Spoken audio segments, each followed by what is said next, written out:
Hello, farmers. This is Cody. Just a quick update about this episode. Your girl hecked up and messed up the Zoom recording. So we usually, a little bit of background, we usually do local recording and Zoom recording as a backup. My local recording failed, so we had to use the Zoom recording, and I messed up some of the settings. So we actually only have one Zoom recording instead of like one for me and one for Bev, which means that we have to use that one. And which is sad because Bev's local recording was perfect and beautiful, but we can't use it anymore, and it is not their fault, it is my fault. So if you notice that the audio quality is not as good in this episode, my bad, I learned my lesson and I won't do it again.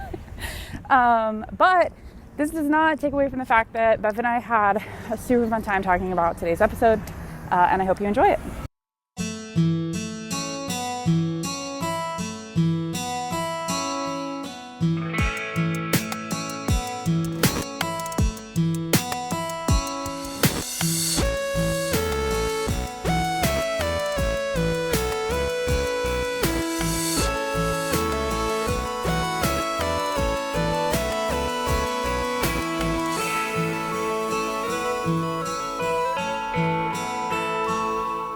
Hello, farmers, and welcome to another episode of the harvest season. My name is Cody.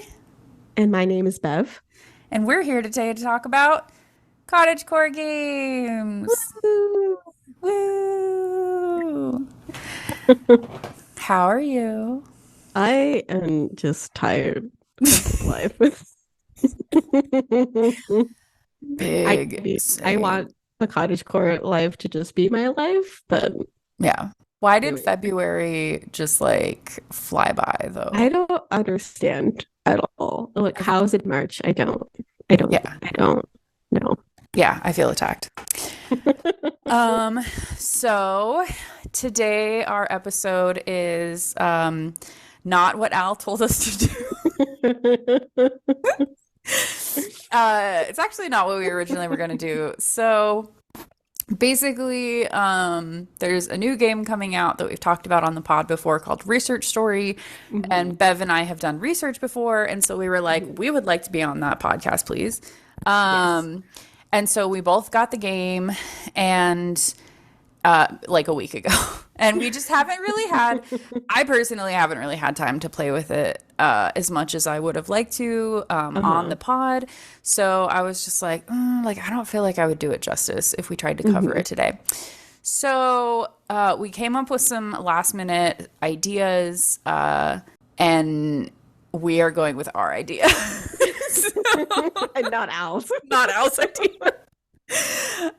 So our idea was to talk, since we are talking about Research Story, which is a game where you do research, we were thinking about talking about our research that we've done in our lives before, and how we could gamify it to be a like cottagecore game. Because I think it's a big struggle of mine that anytime I see a game that has like research or science or whatever, I get grumpy because I'm like, they're not doing it the right way. They're gonna do it so wrong. Yeah. And so yeah, I wanted to do it. Tell people how to do it. I don't know. Just like dream up my research game. And I think, Bev, you actually had mentioned this idea, and then I immediately was like, we're doing it. We're doing it. Yeah. So, yeah, we'll talk about that. And then we'll also talk about some news. But before that, Bev, what have you been up to? I have been playing a lot of Stardew lately. Ever since I saw like Concerned Apes tweet about it being, I think, the 7th like year anniversary, I'm like, I should get back into it. And then I've been completely sucked in for the past week. Nice. Like all of my free time has just been devoted to Stardew. But it's so good. I don't care. What are you like? Are you prioritizing a certain thing this time around or doing anything different? I would like to finish it. Okay. Have you not ever done that? No, I've always been like so prescriptive and wanting to get everything done in the first 2 years that I think I burned myself out, and I haven't quite like gotten to the point where I need to ask for grandpa's affection yet, or Okay. or whatever. Um, and I haven't actually gotten to like the 1.5 stuff that came out. So I want to one finish, I guess essentially the game and get to year two, end of year two, and also try all the 1.5 stuff. Hmm. Yeah. Yeah. Do you ever get credits? Like, is there a way to get credits? Wait, what do you mean by credits? Like, so like when you play like a Pokemon game or something, like eventually at some point you hit credits. Oh, and Stardew. Yeah. I feel like I would imagine it would be after year two, like Okay. when you Like after your grandfather gives you love whatever. and Yeah. affection or something. For meeting all his criteria, apparently, all his goals. Yeah. Okay. Uh-huh. I've never gotten it that far. Yeah. I Uh, always am perpetually getting distracted. So, Uh-huh, exactly. And starting new farms is like hmm. also my issue. Like I think I have over like probably 400 hours in this thing, but I Hmm. haven't beaten the game. So here we are. I do that with Skyrim all the time. Like I'll start it and then I'll get really into it for like 2 weeks straight and I'll get Mhm. really far and then I won't play it for months. And then when I try to play it again, I'm like, I don't remember what I was doing. So I'm just gonna start over. Uh-huh. And I have over 1,000 hours. Uh-huh. So, Uh-huh. yeah. Love Okay. that journey though, Yeah. because it's essentially my journey. Yeah. I have been reading a lot. Ooh, what have you been So, reading? oh, I like to read fantasy books. So Uh-huh. I'm reading books by Robin Hobb, she's my favorite author. Hmm. I'm reading books by N.K. Jemisin. I Okay. read our mutual friend, Brittany Morris. Ooh. I read one of her books called The Cost of Knowing. I tried to read books by Black authors during Black History Month. So, Hmm. Oh, I didn't realize um, she had come out with another book already. yeah. So her first book was Slay, Uh-huh. So good. yeah. Um, and then the second one is called The Cost of Knowing. So the Slay was kind of about like a coming of age story of a black girl Hmm. who designs kind of a Ready Player One style video game. Hmm. Super fun, super awesome. And Hmm. then the Cost of Knowing is about a coming of age story about a black teenager, boy this time. And it's about like he has this ability to see the future, and then he sees the death of someone that's very close to him. Oh no. And it's Okay. about like him trying to kind of come to terms with it, but also kind of prevent it. But also, Hmm. it's like you can't prevent it. Hmm. Yeah. For games, like I've been playing Pokemon Go. Hmm. And I picked up Arceus again and I tried to get credits. I finally beat a difficult part at the end of the game where if you've played Arceus, you know what I'm talking about. And and then there's another thing you have to do after that, and I didn't know that. Like I literally thought that this thing was like the thing that was stopping me from beating the game, and then Oh no. there's a different I thing don't that you know if have to I do. have beaten the game. And I don't know what you're talking. Oh yeah, yeah. Maybe I have. No, actually, I don't think so. Because I'm thinking of Brilliant Diamond Pearl. Oh yeah, no. Arceus. Okay. Then maybe I haven't beaten it. What am I doing? I need to go back to it at some point. It's so good. It just like It scratches the is. itch It of does. collecting and I don't know. Uh-huh. My favorite part of Pokemon is catching and trying to catch them all and trying to catch Hmm. different types and excuse me, see the Pokemon do different things and that Hmm. it really does it. So, and that's what we've been playing and reading. Hey. Hey. Okay, so next up we have some news. Mhm. First piece of news is about Lonesome Village. This is the Mexican, not director, Mexican developer, Mhm. um, that you're like a little coyote, little Yeah. fox, Uh-huh. little thingy. I think it's Coyote, Okay. if I recall correctly. Yeah, and they are porting the game to iPhone and iPad. Hmm. Which Um, is, I guess, exciting if you want it on your phone mhm, and mhm, iPad.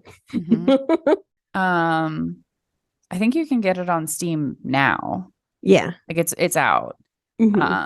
But if you want it on your iPhone or your iPad, she do be coming. Hmm. I don't think they said when. I think they just were like, she happening. Mm, Nope, release date yet to be announced. okay. So I feel like I personally don't enjoy playing games on iPhone or iPad, but I know some folks only have access to a phone to yeah. play stuff on. So I am like excited for them. And actually I might actually tell this person that I'm thinking of about this game Mhm. because they're also, I think, of Hispanic origin. So they might actually enjoy, There you you know, go. visiting this world in Lonesome Village. Yeah, I like mobile games, but like specifically the ones that are meant to be mobile games, like Hmm. things like RPGs. Like I just don't. Anything that requires me to use a phone like a controller, I'm like, nope, Yes. nope, Yeah, I'm out. nope. Hmm. So, Like I have to move anywhere? No, thank you. mhm. Yeah. But it's there for someone. So, Lonesome Uh-huh. Village, keep your eyes posted. Um, Uh-huh. Lens Island, which is a game that you and I've covered, Hmm. uh, has controller support coming finally. Hmm. It's very And exciting. I saw the tweet and I retweeted or tagged Al and Kevin in it because I thought they'd be excited. And Al was Hmm. just like, guess who doesn't read the show notes before? And I was like, this is like 4 days ago. And I was like, I was excited to tell you this. And then you just like clap back at me. I thought he uploaded the news like in the show notes like last night. I'm pretty That's sure he messaged me asking. oh my gosh. So Yeah, I don't even know what he's talking about. Al, Al, Al. Al. Yeah. No, so this is something that I know Kevin had said that he was waiting for. Uh-huh. And we like we like controller support here. We do. It allows for I'm accessibility. I'm excited to get back into this with controller support. Hmm. Um, like I have not played it, I think, since we last covered it, and I know there's been a whole bunch of changes, and I think having the controller support might be what brings me back in at this point. Hmm. And someone had said, someone on the Twitter, on the tweet said, so would that mean Steam Deck compatibility? And the Uh-huh. developer said that after the controller support update, playing on Steam Deck will have improved functionality. So it still won't technically be supported for the Steam Deck, but it will have better functionality on the Steam Deck. Hmm. And they're hoping to have full compatibility in the future. So Yeah.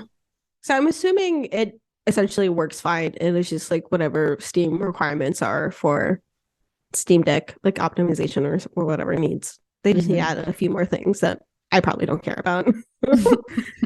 yeah. It just looks so good. I need to jump back into it I know. It's so good. It's so good. Speaking of games that you and I like and fight over sometimes, Coral Island.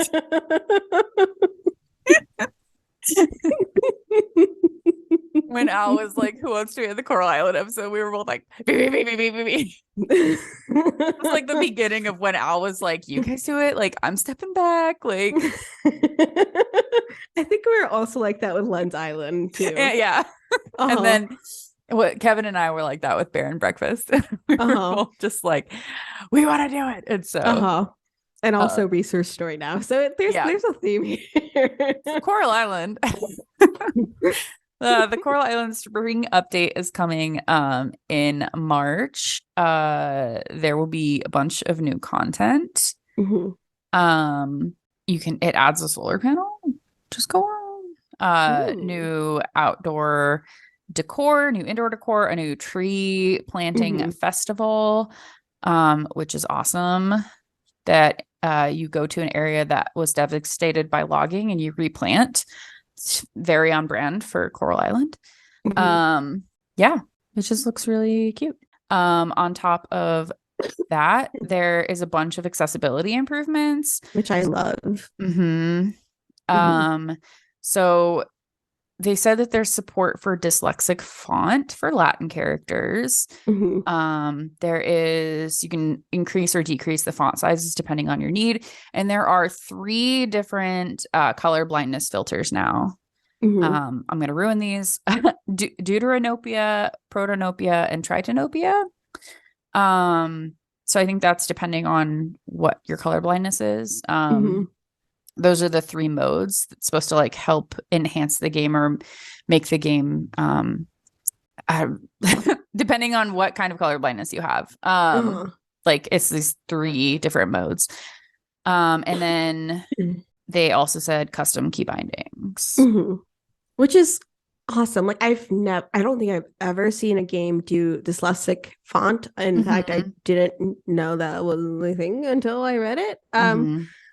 And I am just love. I think I've seen maybe 1 or 2 other games that have colorblind modes, but it's just, I feel like that needs to be more mainstreamed at this point. With all the new games coming out, like just having that extra level of accessibility can bring in a lot of people. So I'm really excited that Coral Island is doing this. Okay, good. I was like, we haven't covered this yet, right? Because like I need to get in on it.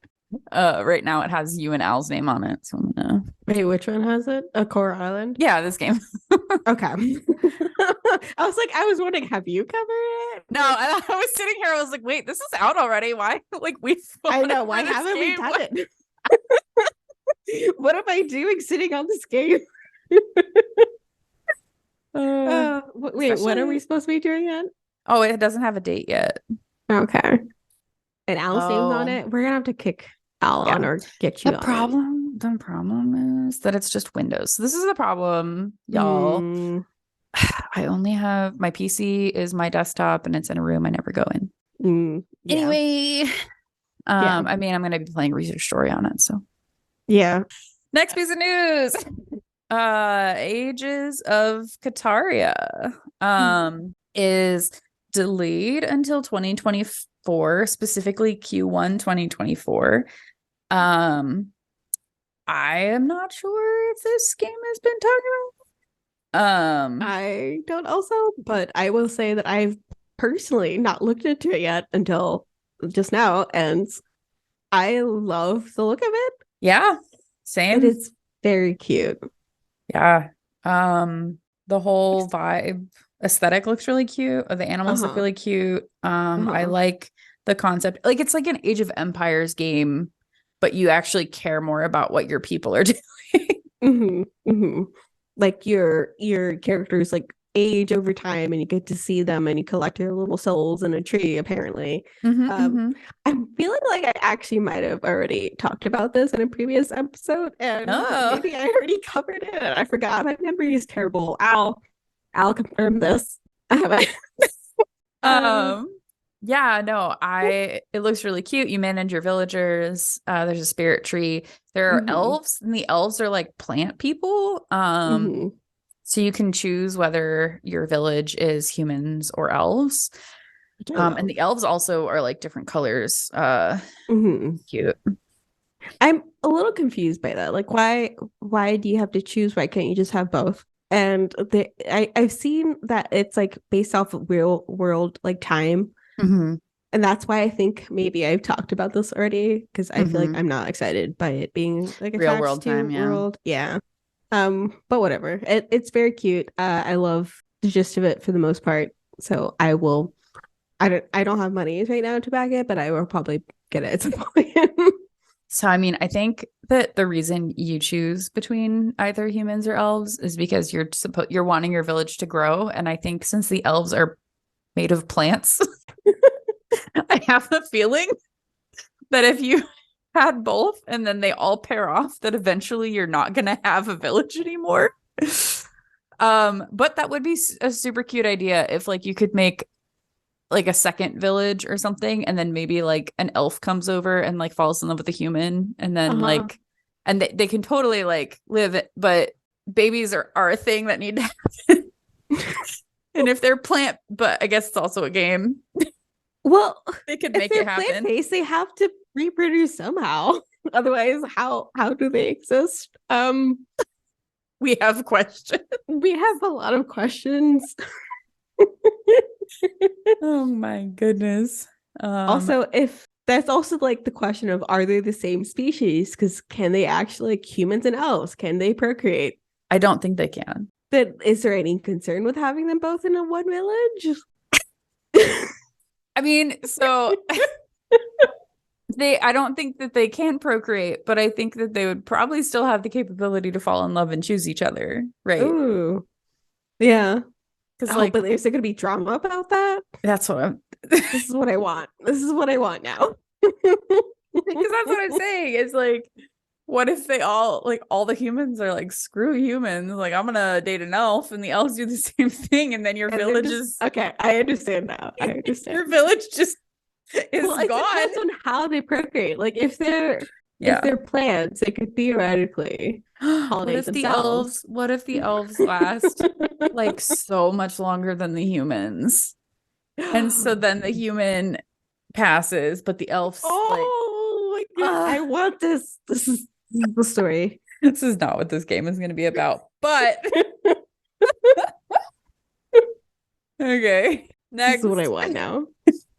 Above snakes. Above snakes. According to their latest update, it's finished, quote unquote. Whatever that means. They're just focusing on bug fixes. Looks like they're still I don't know if it's, I think they were still on track for their release in early 2023. Also, whatever that means, because early 2023 is fast ending. Yeah. As we mentioned, retired in February. Where did it go? Where did it go? And I feel like March is like the end of like early 2023. Like that's officially been a whole quarter of a year done. So if it's not coming out in the next month and this month, I don't believe in early 2023 then. But we'll see. There's apparently a prologue coming soon, which we can download for free. I guess it's going to be kind of like a demo, I'm assuming. Yeah, it looks like it covers about the first hour of gameplay. So why don't we just call it a demo? But it's a demo. I wonder if, so I know that like if you have a demo of a game, so like Apico, for example, if you downloaded the demo and then played the game, you could not continue your demo game. You had to start a new game. And a lot of people, which just makes sense. It was a demo version. It was like a completely different version of the game. They don't like, it didn't have everything.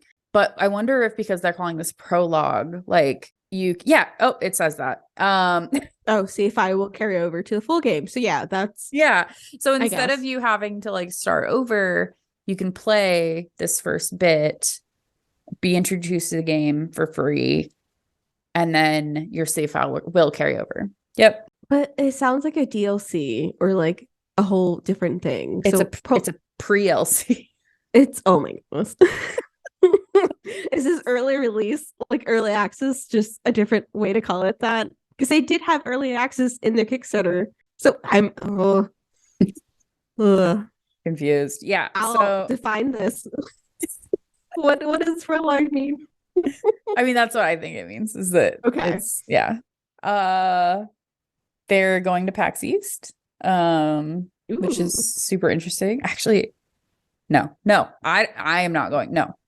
I saw it and I was like, oh, I could go to PAX East, because that's the first time that we met. Was it PAX East? No, because I got sick and I couldn't make it out. Right. It was Kelly that I roomed with. Kelly, and I think Mia and Nick. Yeah. All the other slackers. Yeah, you weren't there. Oh, and then we went camping afterwards. Okay. Yes. So that made up for it. I think it's still, so going back to Above Snakes, I think it's still on track. Because they were Kickstarter, they had a pre-alpha, an alpha, a beta, and they still say early 2023. Okay. But and it says we have internally decided on a release date. Then why? And they're gonna say what it is the next update. Okay, so there's gonna be an announcement. This is the announcement about the announcement. This is the announcement, correct? Okay. And we know we love that in at Harvest. Harvest season. Yeah. Did you almost say Harvest Moon? No. Okay. No. I almost heard Harvest Moon. I mean, also, I don't know what I was going with that. Okay. Last piece of news. We've got this. We can do this. We do this. So this, I think, is a new game. It's called Enchanted. So it's like Enchanted, but it's an inn, like a cozy inn that you go and stop and stay at. Enchanted. And the Steam thing says, quote, run a magical inn with friends. Oh, I'm going to butcher this name. Yarul's family inn, question mark, has been stolen by an evil wizard landlord. Team up with friends to reclaim your family's legacy. Manage your inn, brew potions, fish, cook, and fight in this hectic and heartfelt magical adventure. You can play solo or co-op for 1 to 4 players. I feel like this should say play solo or co-op for 2 to 4 other players. Right, I don't know. That you can't co-op by. I mean, no, you can't co-op by yourself. So yeah, so at first it looks like another like witch game. There's like a little cauldron and stuff. But then it very quickly became chaos. Yeah, there's a lot. Like we were talking about this before we started recording, and it's like our ADHD brains can't understand what's going on because there's too many colors, there's too many lot of colors in this. So you said you were into it because it's set in Australian. Or goodness, what was it? It's Australia. It's a fantasy universe inspired by indigenous. Yes, thank you. Australian tales. I'm a struggle bus today. So good. Yeah, so I mean, it looks like you cook things and you like update your inn, and you run it and you decorate it, and you're trying to satisfy, quote, the infamous food critic with capitals. No, I don't like that. Surprised it doesn't have a trademark after it. Oh my gosh. Purchase upgrades from your local Where's Wolf. The wolf that you I'm back in. Where's from.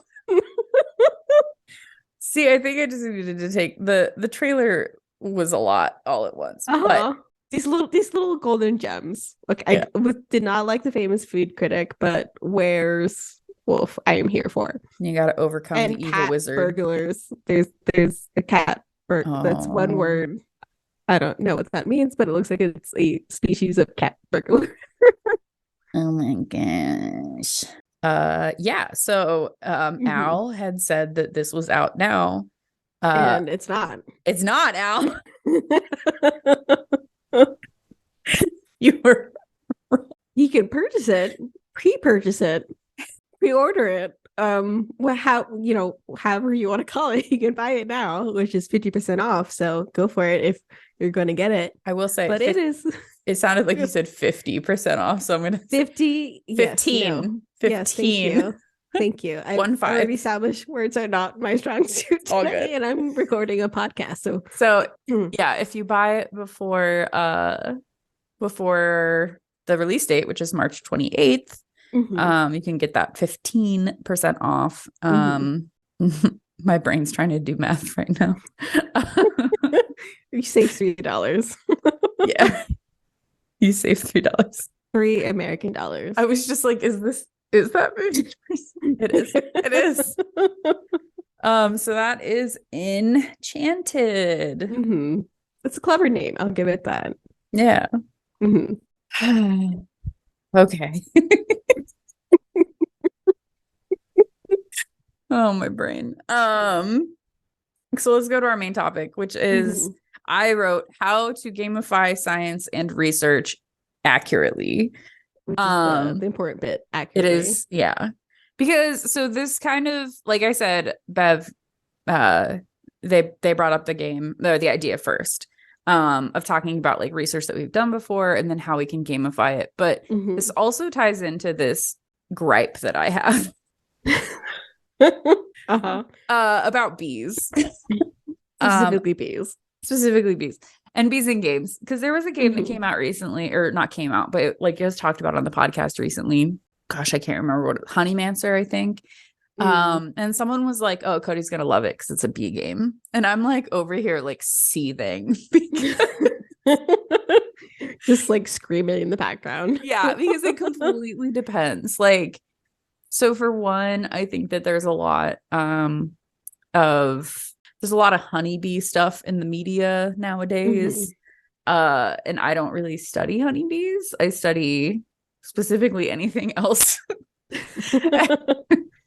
And so there's like this built up ire over years of me telling people that I study bees, and then them asking me, "Oh, do you have a hive? Oh, how can I have a hive?" And me being like, "I don't do that."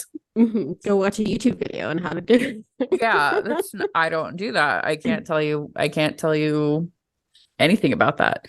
And so it's this like, if the game either only has honeybees in it, or if all it has is a big round thing and it spits out honey, I'm not gonna be won over.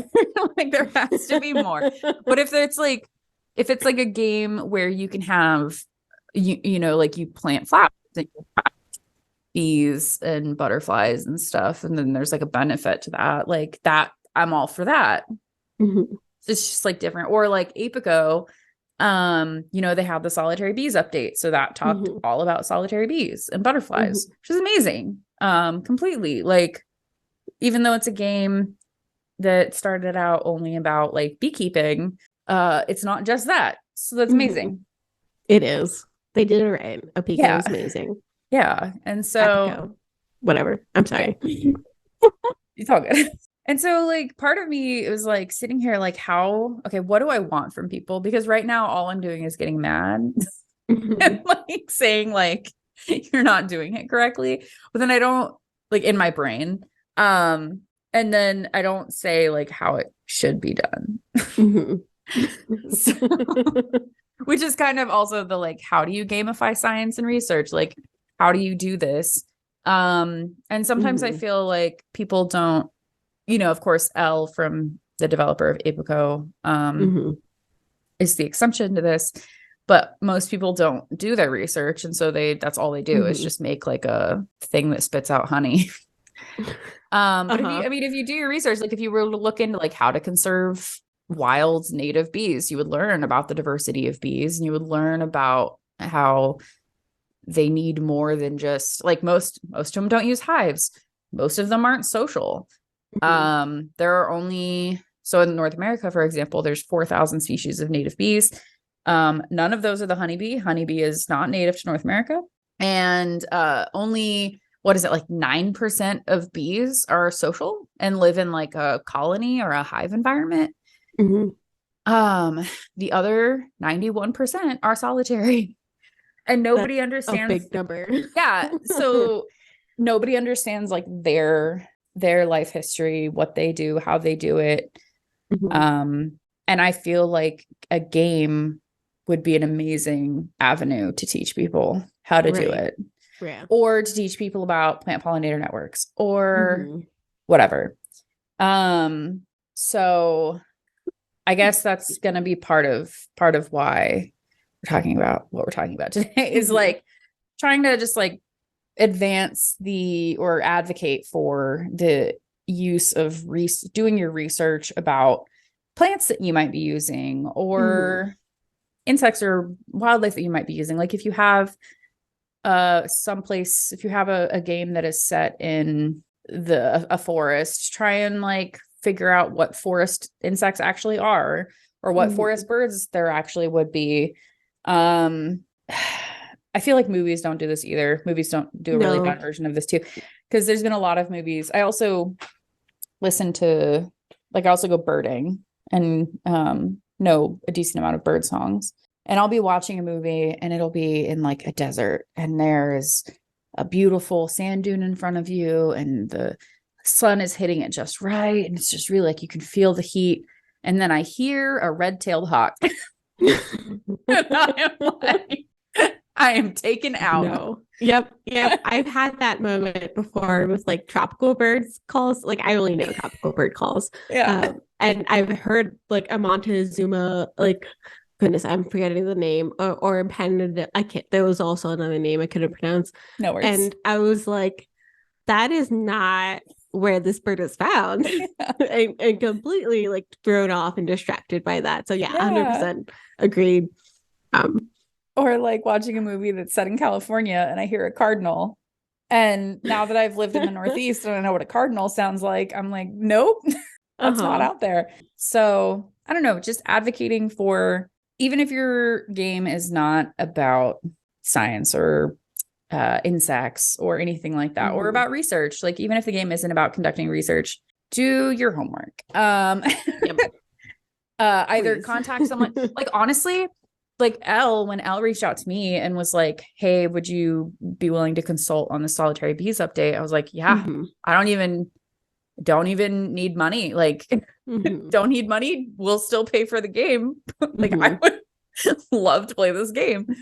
And I feel like a lot of other, like if you're making a game about birding or bird watching or something like that, like bird watchers or ornithologists would be all about it.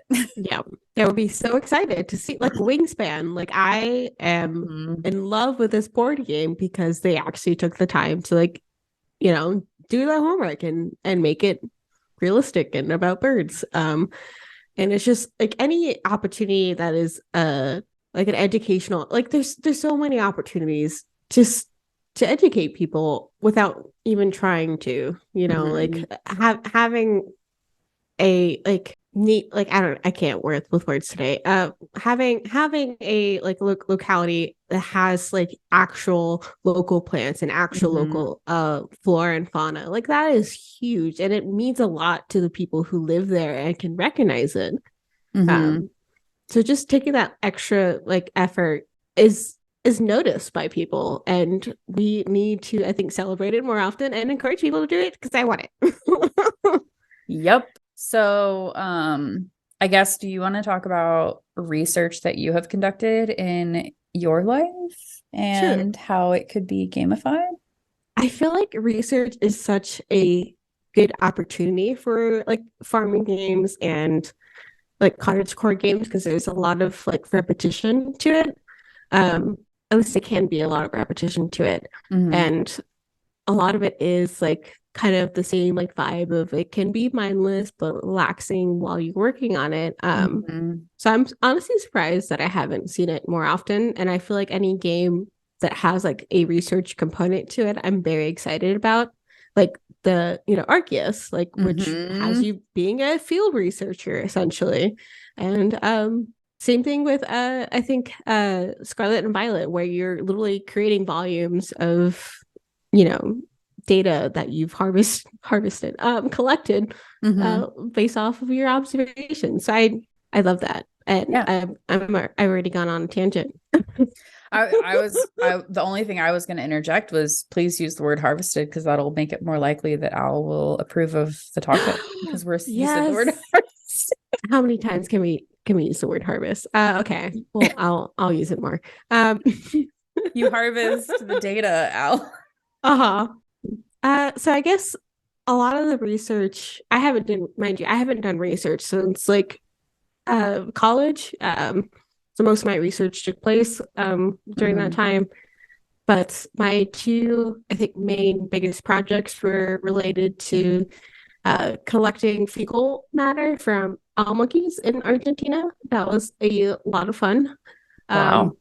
And I also did a clay lizard study in Costa Rica where I studied like predation rates in two different types of forest, primary and secondary forest. So both of those are different, but I enjoyed both for different reasons.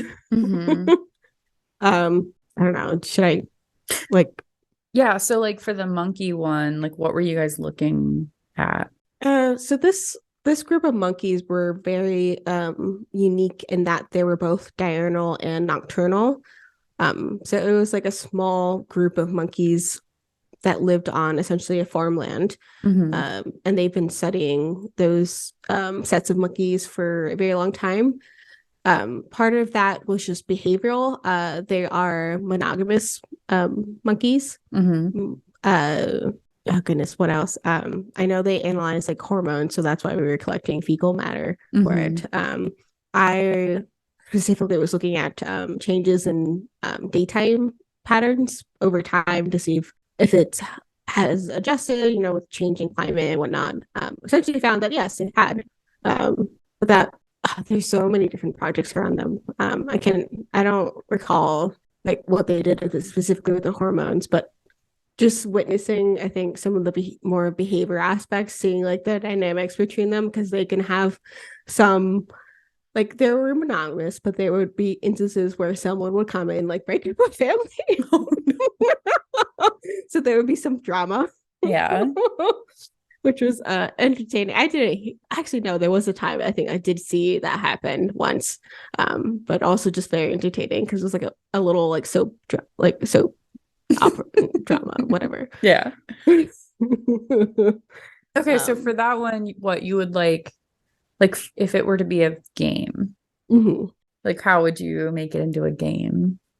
The collecting the fecal matter, whatever you want to call it, was interesting because we had to specifically identify it with a specific individual Wow, okay. specimen.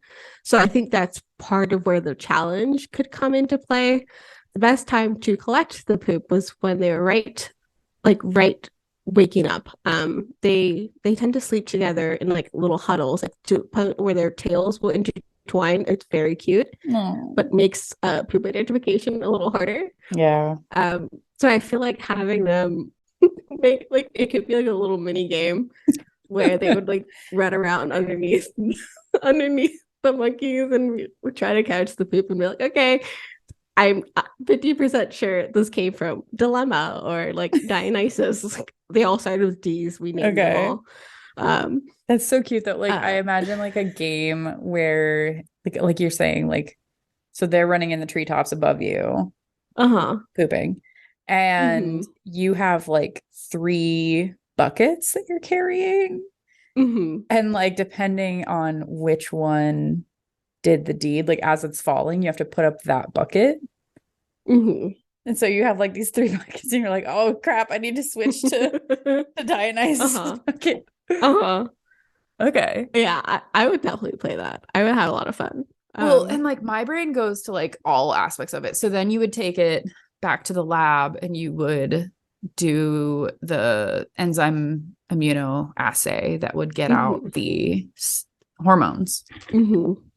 Mm-hmm. So you could like gamify all of that somehow. Exactly. And I have like I could even see like a collections like thing where you collect certain number of samples would unlock a different discovery or something. Mm-hmm.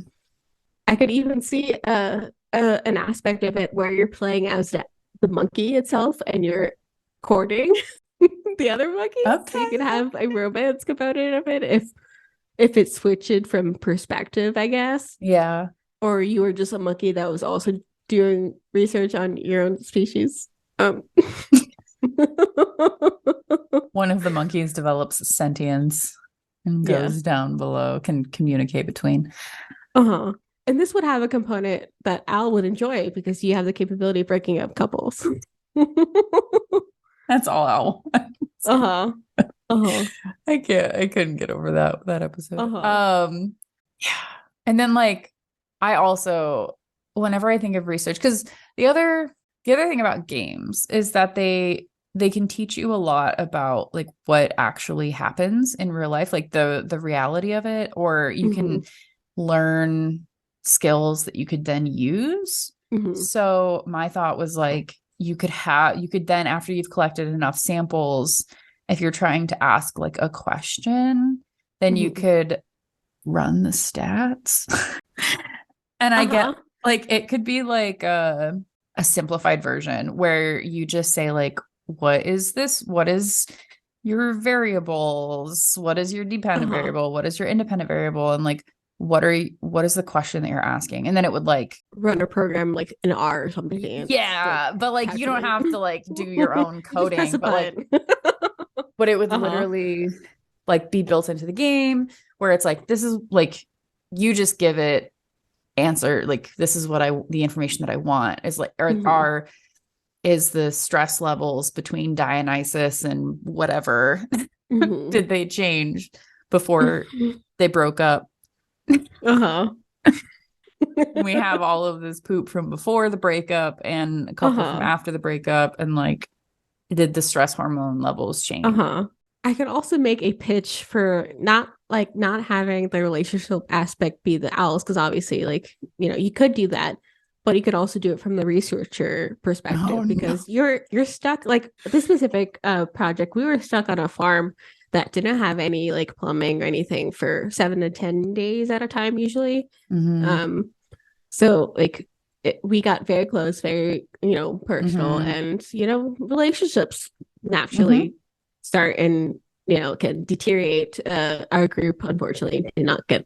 We had a lot of drama. So Yeah. so having like that aspect of it being like play out, because you just spend a lot of time with the people that you're researching with. Yep. So there's I feel like there's a whole bunch of stuff you can do with stories with that alone. Mm-hmm. Yeah. Yeah. I'm trying to think, like, do you want to talk about your other one and or should I talk about one of You mine? go for it. Okay. You go for it. So I have two that I figured I could talk about as that we could Mm-hmm. like gamify. So I've done a lot of research. I've done research on deer and elk, looking at camera traps. I've done research collecting frogs for surveys and doing like recording their little croaks. Um, Mm-hmm. I've done research looking at uh, the nesting habits of tree swallows and violet green swallows. But I think the two that I would want that I think would have the broadest applicability of a game would be like a point count Mm-hmm. style game. So I did a surveys. We went and did these surveys around these uh, snags. So these are trees that have been dead for 25 years. Like they cut these trees 25 years ago. Like they topped them, which is just they went 50 feet up and just was like, meh. And so this tree just goes up and then goes nowhere and it's dead. And the whole point is to let it be a dead tree that wildlife could then use. Um, Mm. and see how it gets used by Okay. wildlife. So they did a survey like 5 years after, something like that. They did a survey 5 years after to see how the trees had been used. Like, were there any cavities that were made by any birds? And then we went back, it was like 25 years later, and we did the same thing. So we did these, like, you get to the tree, you look up and down, you see, is anyone using the tree? And you record that. And then we would do these point counts where we sit for 15 minutes. I think it was like 7 minutes on either side of the tree or something like that. Mm-hmm. And you just listen and you see if you hear any birds.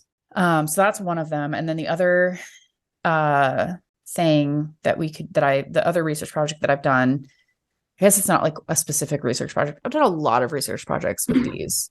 Mm-hmm. And specifically looking at bees in forests and trying to see if there's certain habitat characteristics within forests that are good for bees. So this consists of doing a survey for bees, doing a survey for flowers, and then catching some bees so that we can identify them, because bees are so freaking small. They fly super fast. We can't identify them. As I mentioned earlier, there's over 4,000 species across North America. Mm-hmm. Each state has usually around four or 500. Like Pennsylvania has like 437. So you're not going to be able, unless it's like the biggest bumblebee and she lands on your finger in front of you and flashes all of her colors, you're not going to see and know from a visual survey who you're seeing. So we catch them and then we identify them and stuff. So for the point count research, I could see a super simple game, and it doesn't even have to be like a research aspect game. It could just be a birding game because people love to bird. And it Mhm. could be a game that teaches you birdsong. I would love that. I would be all over that because I want to learn more bird calls, but Yeah. how how do I go about doing Yeah. this? And so I mean, if you're wanting to learn birdsong right now, there's a website called Larkwire. Ooh, Um, you can do like there's like a free version or whatever, but it's super limited, and I think it like kicks you out eventually. But you can pay, it's only like $20. And it gives you like all of the birds of North America. And it then basically provides you with these like flashcards. And so it gives you amazing. like 4 or 5 birds at a time. And you click each bird until you think you have the sound down. You're like, Mhm. yeah, I know which song goes to which bird. And then you tell it that you want to take a test. And then it just gives you, it like plays one of those birds. And then you have to choose one. And then it's either like, yeah, you got it, or no, you need to try again. And it just does that until you've gotten enough correctly. Amazing. I want this right now. And they're advertising themselves as a complete game-based learning system for mastering bird sounds and visual identification. And I love you, Cody, for telling me about this because I am going to be obsessed. Yeah. Oh, I really like Larkwire. I am pretty sure I have it for I have it for PC, not for Mac, which is sad. okay. But And there's an app where you can get on the mhm. iPhone.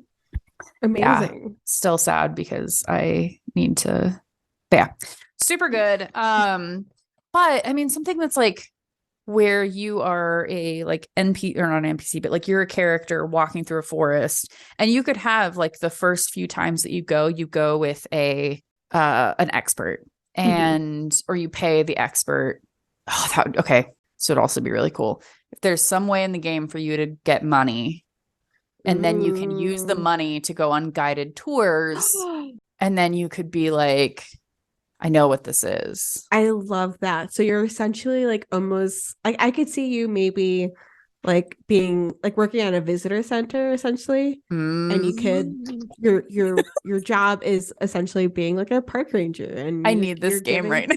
right and you're like curating like different like relationships with the people you're working with and the Hmm. people your customers Yeah. and your income is essentially how well you can identify the birds for. Oh my gosh. And then yeah, you can have like maybe with that one, then you could like invite birders that are more experienced, and then they could, Mhm. and like you go with them on these walks A with little people. apprenticeship. Yeah. And then like you get to learn, and then you can take people on walks and be like, oh, did you hear that? It's Uh-huh. the Stellar's Jay. Oh, did you Hmm. hear that? Oh, look, you see this hole in the way that it Hmm. is, and blah, blah, blah, blah. Like it's probably this kind of bird because it's this size. And Uh-huh. It would be amazing if it was like IRL, like famous like ornithologist. I can't ornithologist. ornithologist, yeah. Yes. Like there's like different like tiers or levels where you have to be able to successfully identify a certain number before you Hmm. can have like the prestige or whatever to be able to ask for tutoring Hmm. from one specific person, That would be really cool. right? And I feel like people would play it not just for the like run a nature center, but also from the I want to learn bird songs. Yeah. Yeah. I And want to learn. I would pay like Larkware money right now so I can learn it. But if I could do so in a way that it's fun, mhm. I'm here for it. And I mean, imagine like there are so many opportunities for downloadable content because you So like many 'cause birds. there's so many birds, and you Uh-huh. could have like you're the first time that the game comes out, it's spring. And then you have the like Ooh. summer season, and then you have the fall migration season, and then Amazing. or another DLC that you could have is like go to a different visitor center in like a different state to try and help them. And there's completely Ooh. different birds. Like some of the birds are going to be the same, Ooh, I but some love of the birds are going this. to be different. Like you could have quest lines essentially Yeah. for different visitor centers like around the nation as you Or like become more and more like famous for your birding skills, I guess. I can imagine a quest where like a visitor just went on a hike in your area and comes to you and is like, hey, I saw a bird that looked like this. Mm-hmm. And you can show, like, you have like a journal that you've been curating with everything that you know, and you can be like, is it this Mm-hmm. one? And if they're like, no, it was a little bit different than that, because if you're wrong, if you guessed Mm-hmm. incorrectly or something, and then maybe if you guess incorrectly like 3 times, then they're like, it's not in your book, you haven't seen it yet. And then Mm-hmm. you know that you need to go wherever they were and you need to find that bird Mm-hmm. because it's a bird you've not seen yet. I love this. I love this. And I feel like this idea could be turned into like you could use change it to plants, like change it to Yeah. from a visual from a like an auditory like identification, change it to a visual identification for different flowers or grasses. And I hear grasses are like the worst, like the Yeah. hardest things to identify. Yeah. But do trees because that's could be a lot easier. I Yeah. want this. I want this. I want this. I can supply the content. Yep, game devs, come at us. I If can't you supply. can, I can't make a game, but I could supply a lot of content. I want to learn coding so I can make a game for this reason because I have an idea of essentially gamifying something else like wastewater treatment plants. That I feel like there's capability of making that gamified. Please And tell us more. well, I haven't obviously put in a lot of like thought into it, but essentially you're a wastewater operator and you're running a treatment plant and you have to learn how to, run the system, learn all the different parts, the intake, clarifiers, what have you, and also learn like the different like levels, like optimal levels for running the plant, different like oxygen or pH or what have you. What do the bugs are the bacteria. That's like just a colloquial thing in the industry. Like what do the bugs particularly like in this treatment plant? And like there could be like storm surges or like usually during storms there's a lot of like I or inflow and I forget what the other I stands for, but like a whole bunch of water comes in all of a sudden and can like shock your system because you have too much water now, or someone dumped like a can of paint into their sewer. So there's challenges that I could see being involved with how to make sure your wastewater treatment plant is operating great so you're not polluting the waters. I could see that being a whole game where like right? it's just about water and clean water and cleaning water like in different areas, and you start like your base camp is the wastewater place, but then you might also get like phone calls of people being like, hey, this stream is hecked up. And then you could go out to the stream and be like, yep, she is hecked up, and then you could do some like tests that you've learned about in your wastewater treatment place. And I might be butchering this, I'm sorry, you know better than I do. You're fine. But like and then you could say like, oh, here's how this water is polluted and here's what we need to do to fix it. And then you could like see higher the copper levels or whatever. And or like a lot of places out here in Pennsylvania have acid mine drainage. So like talking about that, or talking about, streams that don't have enough oxygen. And so there's a lot of algae or something, there's so much you can do with this. Yeah. So much. Just like just a game about water quality and the ways that you can improve water quality in the water that we use, aka the water treatment plant, or the water that's in natural areas that gets messed up by us also. Exactly. I think I can recall actually one someone I think partner with AWWA, which is American Water Works Association. Works Association. I think so. I'm gonna Google it. I want to say, I'm pretty sure they came out with an app that I discovered like last September or something. So I have to go back and look at it. And it seemed like a city builder, but there's so much you can do in the world of water, like infrastructure or even water quality. And I am specifically like, I want to create a water quality game because there's a need for more, like for a workforce need. Yeah. Like over 50% of the people are within retiring age at this point. So like our water infrastructure is Yikes. is very important. And if everyone's like all the knowledge is retiring, then like who's Mhm. gonna make sure we get we have clean water to drink and excrete. Yeah, we use it every day. Uh-huh. Uh-huh. But I digress.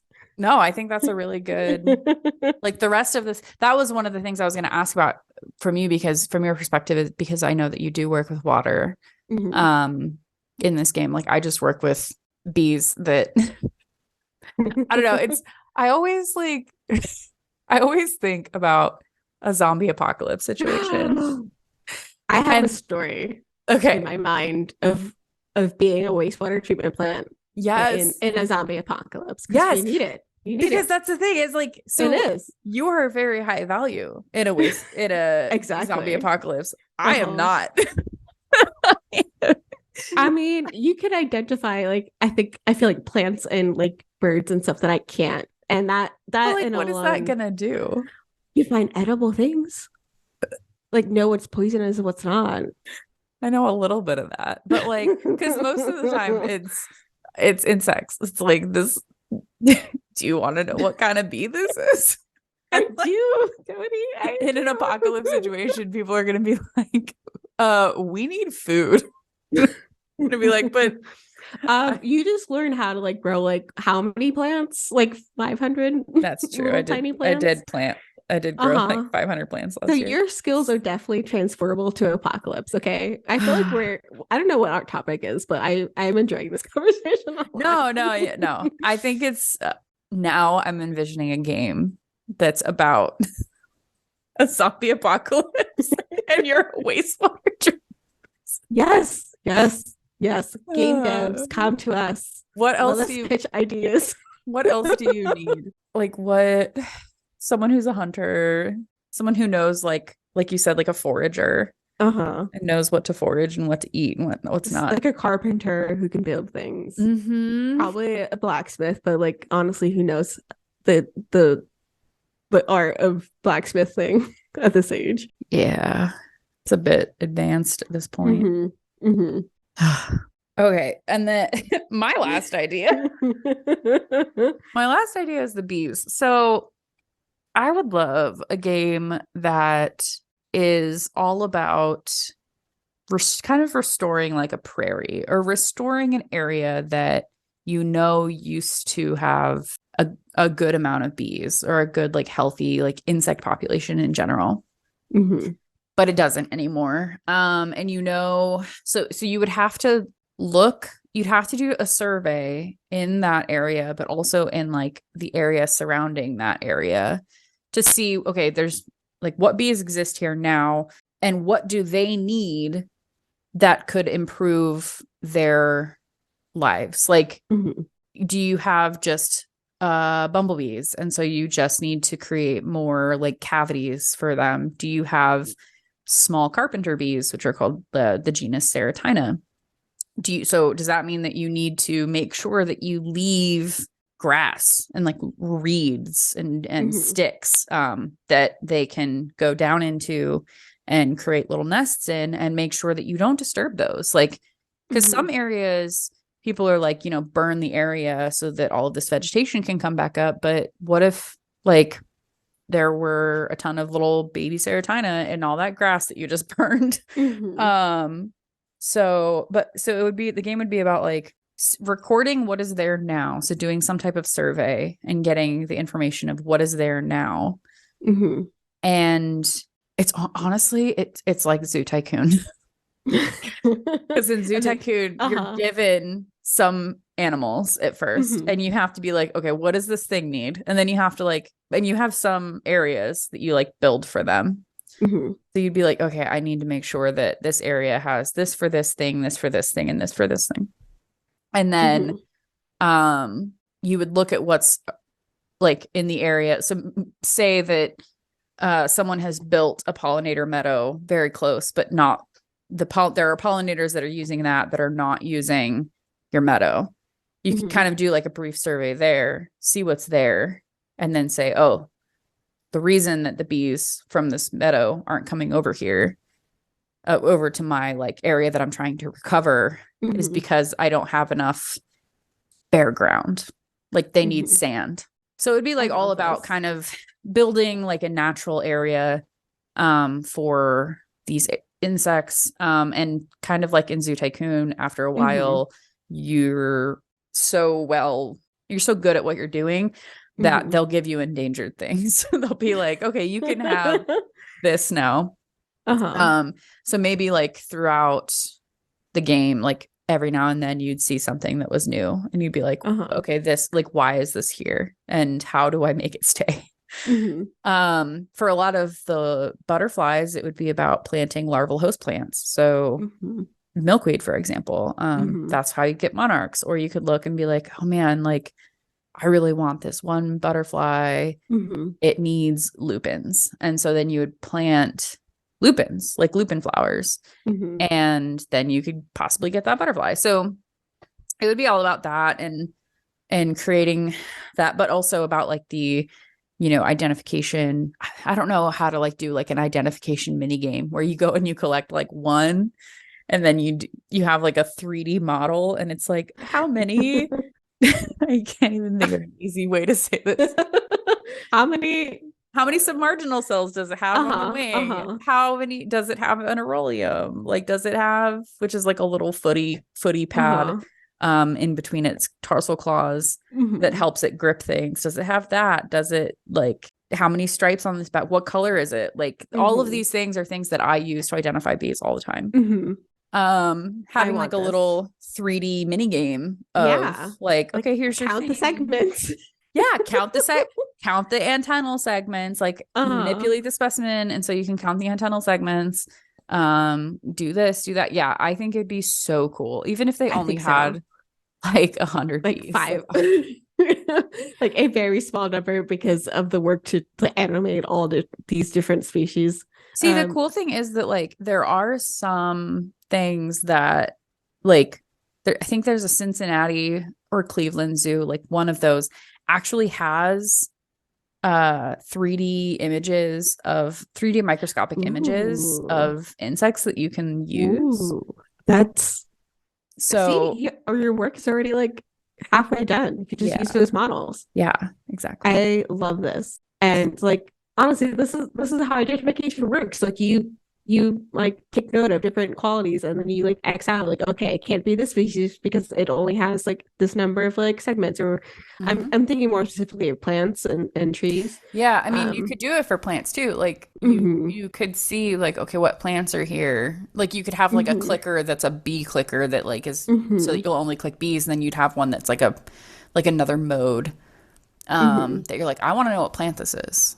Like what plant do I need to mhm. plant here? What do I need to do? And then you could be looking at the herbarium specimen.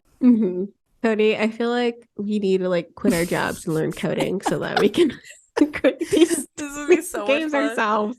You know what would be funny is if we made these games and we were so proud of ourselves, and then like two people bought it. It would be us. Oh, It's just us. like I could see so many like farming games already have components of these. Like you already mentioned, like Zoo Tycoon has this, Yeah. like planting specific flowers to uh track a different types of honey in Stardew. Um, Hmm. so like there's elements and slime rancher. I also thought of slime rancher. I believe you could create different dens or creature like Hmm. things or whatever they're called for different types of slimes. So like this is all there, but we Hmm. could make it so it's real and people can like actually learn from these game mechanics that already exist. Yeah. You could I also love this. do protein lipid, not protein lipid. Well, I mean, you could do that too, but plant pollinator networks. So you Mhm. could catch like a little bee and scrape off her pollen, like just the pollen that Mhm. she has on her at that moment. And then Mhm. do palynology, which is looking at the pollen under a microscope to see what kind of pollen she had. Because then you know if, like, for example, if you had a super rare bee and you're like, okay, what is this bee using? Like, what is she Mhm. collecting pollen on? And then you could do this, you could get her pollen and see, and then you'd be like, okay, she really wants this echinacea. I need to plant a million Mhm. more of this echinacea Yeah, this would because be that's what she so wants. cool. And that's the kind of stuff that like Uh-huh. I can do. Like Uh-huh. this is stuff that I do. Looking and seeing what bees prefer in a habitat, seeing if do they like more shrubs? Do they like more bare ground? Do they like more of XYZ? And then make like once I figure out, who likes what and what's the best for all parts, then I try and educate people about what to do on their Hmm. properties. Like change this one thing, like, hey, your property's all ferns. That's not great. Like it looks really pretty for a little bit of the year, but it's not great for bees. It's not great for a Uh-huh. lot of insects. So maybe have a part of it that isn't just ferns, something like that. So Hmm. yeah. There's so much you could do. So much. And like I'm now like envisioning like a way to like gamify like chemistry, like mixing potions is essentially what like you do for Hmm. chemistry. There's just different methods and like create a little game of like mini game for like titration or something. I don't know. Hmm. Um uh we there's so many things we could do. Yeah, there are options. That is for true. Uh-huh. Yeah, I mean, so that's pretty much all I really have. Uh-huh. I mean, I can come up with like I feel like a million more ideas and like some Yeah, of it from just like the work that I've done. Like even like I worked at a smell and taste center and like you could do like little samples on people's tongues and make a mini game of like making sure you put the right drop on the right part of the tongue for a taste sample. that is Um bananas. uh-huh. So there's so much. There's so Hmm. much. And like people love playing games, but I just want passive like education. I Yeah, guess this is what I want. I don't have pretty time much. to take a course, but I want to be able to play games and have fun and also learn. Yeah, I want to be sitting on my couch pretending that I'm owning a visitor center in a state Hmm. park and then go to Hmm. that state park and be like, I know all of this. Right, right, exactly. I learned this. Like, I learned Uh-huh. about this bird in this game. So, Game devs hire us. or alternatively, Yosemite or Yellowstone or whatever hire us and then as Uh-huh. because I mean, it would just take someone who is like a naturalist or a forester, like you said. What did you say? A park ranger, someone who Hmm. knows the area. Like that's who you just need to talk to. Like, Right. what Exactly. are what are the what is the flora and fauna of the Hmm. area? And like, And it's their job essentially to it like, is. It's literally their job. yeah, this is their job. So they Yeah. would be happy to. So cool. Well, Bev, where can listeners find you on the websites and the interwebs? I'm pretty much everywhere at Bev Granger 711. So BEVGRANGER 711. Twitter, Instagram, Mastodon, what have you. How about you, Cody? I am on Instagram at hiking beagle. Beagle is Beegle. Someone recently said that I should do that recently, and I was like, yeah, yeah, Uh-huh. I should. I So I think did. that was during the last time we talked.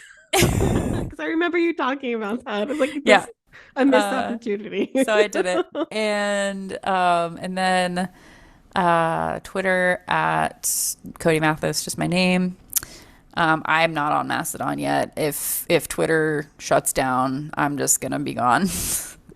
I don't have enough time. I'm slowly trying to migrate, but it's very slow. Yeah.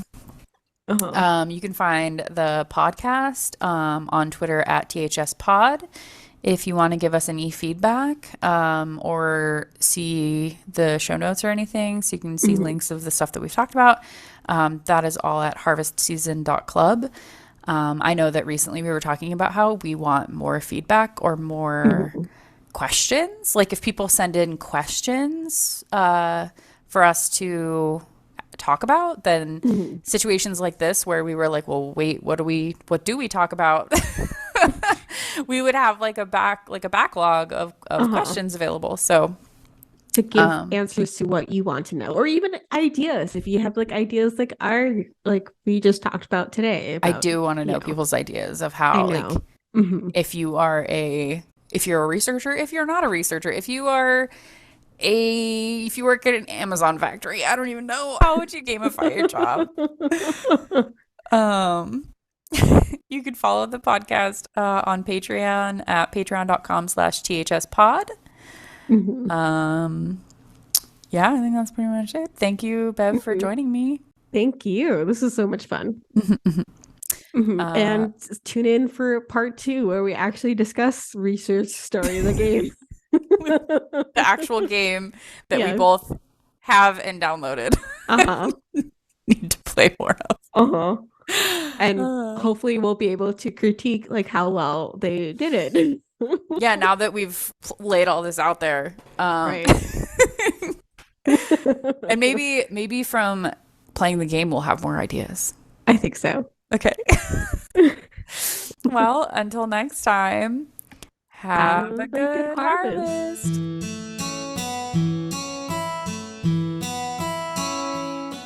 The Harvest Season is created by Al McKinley, with support from our patrons, including our pro farmers, Kevin and Stuart. Our art is done by Micah the Brave, and our music is done by Nick Burgess. Feel free to visit our website, harvestseason.club, for show notes and links to things we discussed in this episode.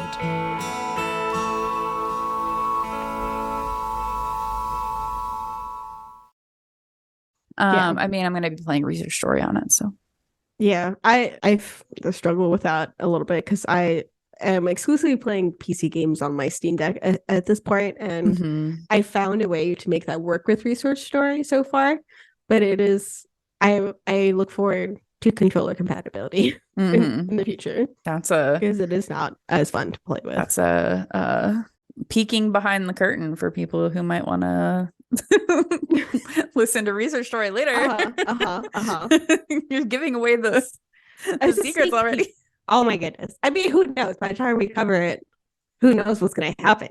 Yeah. So much else could have changed by then. I don't know. I'll cut this. He's gonna spitefully keep it in.